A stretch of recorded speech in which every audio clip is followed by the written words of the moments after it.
दोस्तों, चाहे शादी लव हो या अरेंज, उसमें प्यार का होना बहुत ज़रूरी होता है। और अगर ऐसा नहीं होता तो ज़िंदगी बड़ी नीरस और बोझ सी लगती है। आइए, एक प्यारी सी कहानी सुनाती हूँ आप सबको। मुझे कुछ कहना है। सुमन घर की छत से शाम की गंगा आरती देख रही थी।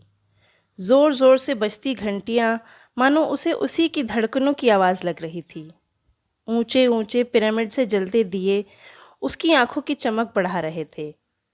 आज उसने सोच लिया था, वो अपने दिल की बात शेखर से कहकर ही रहेगी। शेखर 14 साल पहले सुमन के पड़ोस में रहने आया था। उसके पापा सुमन के पापा के दोस्त बन गए और उसकी मम्मी सुमन की मम्मी की पक्की सहेली।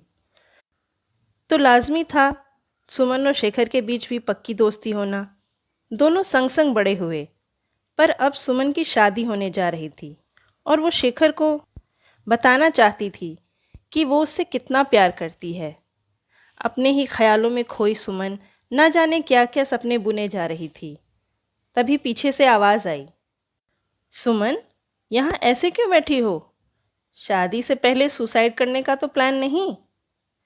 सुमन पलटी तो देखा कि शेखर वहाँ खड़ा था। उसका कमरा छत पर ही था। अभी अभी आया था ऑफिस से। वो सुमन को छेड़कर अपने कमरे में चला गया। थोड़ी ही देर में उसके कमरे से ज़ोर ज़ोर से गाने की आवाज़ें आने लगी।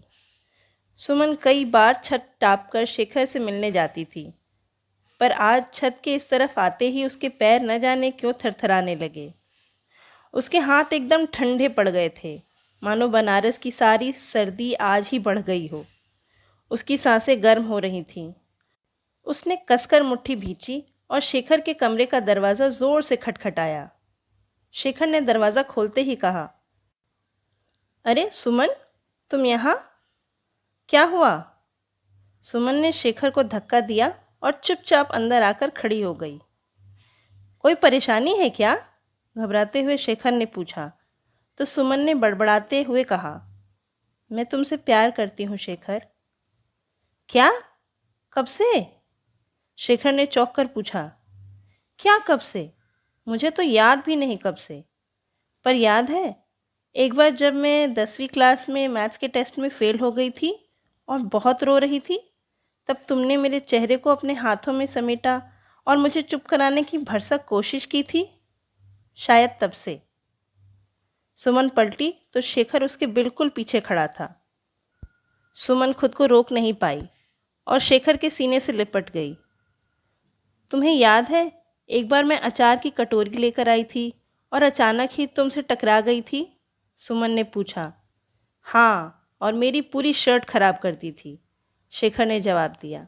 हाँ, तो तुमने भी तो मेरी गुलाबी ड्रेस पर चाय गिराकर उसे खराब कर दिया था, सुमन झट से बोल पड़ी। सुमन, तुम्हें पता है, वो शर्ट अब भी वैसी ही रखी है मैंने। उसमें से अचार की महक तो चली गई है, पर तुम्हारी अब भी बाकी है। मैं भी तुमसे बहुत प्यार करता हूँ सुमन, पर तुम्हें ऐसा नहीं करना चाहिए था। तो क्या करती? चुप रहती, शेखर ने सुमन को समझाया। तुम्हें पता है, अंकल ने कभी तुम्हें मुझसे बात करने के लिए नहीं रोका, क्योंकि उन्हें मुझ पर बहुत भरोसा है। वो जानते हैं मैं तुम्हें भटकाऊंगा नहीं। इसलिए हमारी अरेंज मैरिज करा के वो कितना खुश हैं। अगर उन्हें पता लगा कि हम प्यार में हैं तो उन्हें धक्का लगेगा, वो ठगा सा महसूस करेंगे।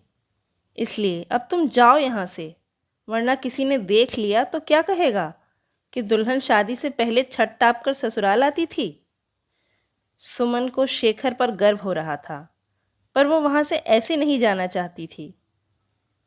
हफ्ते भर में हमारी शादी हो जाएगी, फिर ये दिन नहीं आएंगे। मैं इन दिनों में अपना पूरा प्यार जीना चाहती हूँ, तुम्हारे साथ डेट पर जाना चाहती हूँ। सुमन ने हाथ आगे करते हुए शेखर से वादा लिया। शेखर ने उसकी हथेली चूमते हुए कहा, हाँ ठीक है, कल तुम्हारी छत पर। सुमन फुदकती हुई कमरे से बाहर चली गई। शेखर उसको देखकर मुस्कुराता। दोस्तों, अगर ये कहानी आपको अच्छी लगी हो तो एक लाइक ज़रूर कीजिएगा। और हाँ, ऐसी ही प्यार भरी कहानियाँ सुनने के लिए मेरे चैनल को सब्सक्राइब कीजिए। तो अभी के लिए बस इतना ही दोस्तों। धन्यवाद।